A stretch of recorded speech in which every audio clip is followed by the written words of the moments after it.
Hongera sana. Shukrani. Kwanza umependeza, umevalishwa na nani this night? Kuna Moisa fulani hivi anaitwa Mbugi, yuko pale maeneo ya Maria Stopa. Yes. Kitu gani ambacho kimekuvutia sana kwenye tuzo this night? Niseme nini vingi, utendaji wake, maandalizi yake, mpaka tulipofika kuanzia promotion nini, ndio kipekee. Ulitegemea kuondoka na tuzo usiku? Of course, mpaka niingiza kazi yangu, nini sitegemea. Kuna Wanyamwezi wamekosa tuzo. Una kitu gani cha kuambia? Unajua mtu akikosa anaondoka na tuzo haimaanishi kwamba wewe ndio bora kuliko wengine, au ukikosa kwamba wewe sio bora kuliko wengine.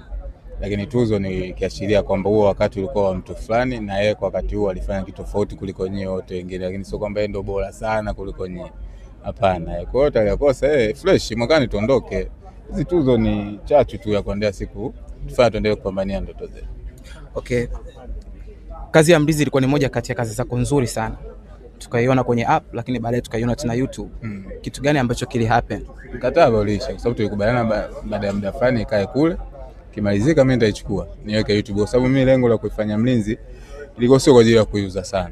Ni kuendelea kujiaminisha kwa jamii, kwa wanunuzi wa kazi zangu, unaelewa, na kujipima.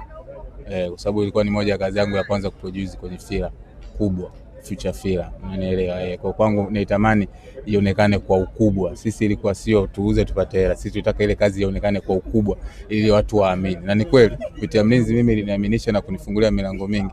Hata Bunji nilipata kupitia tiketi ya Mlinzi.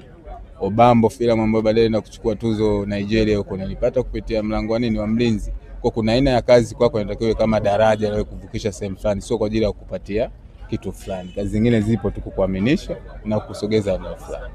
Unafanya kazi ngumu sana. Yaani kazi zako ambazo una produce mwenyewe ni ngumu.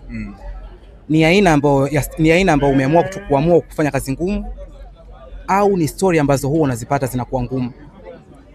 I mean kwamba hujai kupata story rahisi. Upekee. Yote anaweza kuigiza. Yaani yote na ukimchukua mtu yote ukimweka ataigiza. Lakini kitu pekee ambacho kitakutofautisha wewe na wengine ni upekee, unique. Kwa ukiwa kama msanii au mtu yote ambaye una kipaji kwenye kitu chochote unachokifanya ambacho kinakuingizia pesa au umeajiriwa umefanya nini, ndio kuwe na upekee ambao utafanya watu wakukumbuke kila siku, wakufikirie. Usipokuwa na upekee watu wanakusahau. Kwa mimi niliona ninapoingia kwenye industry ya movie Tanzania, wapi kuna pengo ambalo kaka zangu au mablaza zangu au nitangulia hawajali ziba lile pengo. Nikaona upande wa action watu wengi wanalega, drama si wengi wanapiga, ngoja nikomae huko. Kwa ndo maana ukiona mimi mara nyingi nashinda najenga mwili nafanya nini, kwa sababu najua ndio upekee wangu ulipo. Power yako ilipo huko wekeza, usitaki kufanana na kila mtu. Wote wanaigiza, wote wanafanya love scene romantic, watu wewe angalia wapi. Kwa hata kama kuna dogo zangu wapo wanatuangalia sisi kaka zao ambao angalia Isalito udhaifu wake uko wapi, mimi ndo nisimamie pale ili niondoke. Usitake ukaje ukafanya kama Isalito utafeli. Lakini yote ambaye yuko juu mwangalie wapi anambwela, afoe pale ndo shikilia ondoka. Okay, 2026 tunamuona wapi Isalito Mwakalindile? Mimi naona kuendelea kuinspire vijana wengi kwamba yote ambaye anaamini kwenye ndoto atafanikiwa. Yaani mimi nataka kuendelea kuaminisha hata wazazi ambao wako nyumbani, mtoto wake akisema nataka kuwa mwigizaji au mtoto wake akisema mimi nataka maisha yangu yaendeshwe na kipaji na talent, basi mzazi akimfikiria Isalito aseme sawa mwanangu nenda. Cha mwisho, Bunji iliongeza kitu gani kwenye safari yako ya sanaa? Kujitambua zaidi. Au ukubwa nilionao na kitu ambacho naweza kufanya kwa ukubwa. Vile nakwambia. Mimi kwangu Mlinzi ilikuwa ni kama demo kwa upande wa filamu. Kwa hata Bunji kwangu ilikuwa ni demo kwa upande wa tamthilia, kwa sababu mimi sijai produce tamthilia, ndo tamthilia ya kwanza. Mule. Ilikuwa sio kwa ajili ya kupata kitu.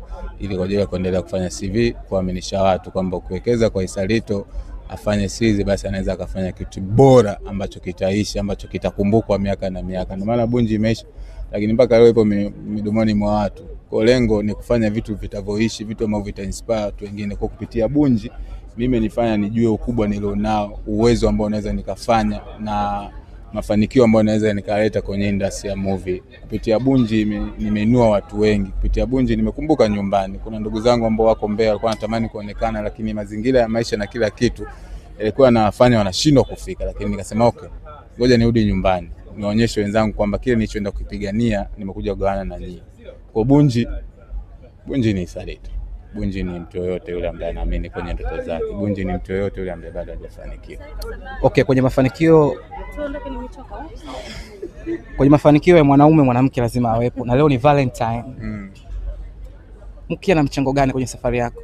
Mke ana mchango mkubwa, kwa sababu ukiangalia kupitia movie ya Maisani, yeye ndio main character wetu. Unajua main character ni mtu pekee ambaye akilega basi hiyo movie itaonekana mbovu. Kwa kupitia Mulki tumeona Maisani ni movie kali, kwa sababu ndio main character wetu, angeigiza vibaya sisi wengine ambao tuna support. Kwa hiyo movie bana Mulki tuondoke bwana. Ushachoka uongo. Mulki, cha kumalizia tu, scene gani ulipenda sana? Ulipenda na ukitazama unatamani kuitazama tena kwenye Maisani? Scene zote kwa kweli. Ipi the best moja? Au akuchagulie brother? Mimi nafikiri watu waje waangalie hapo wenyewe wakasema. Mkimalizia. Acha watu waangalie. Okay, asante sana kwa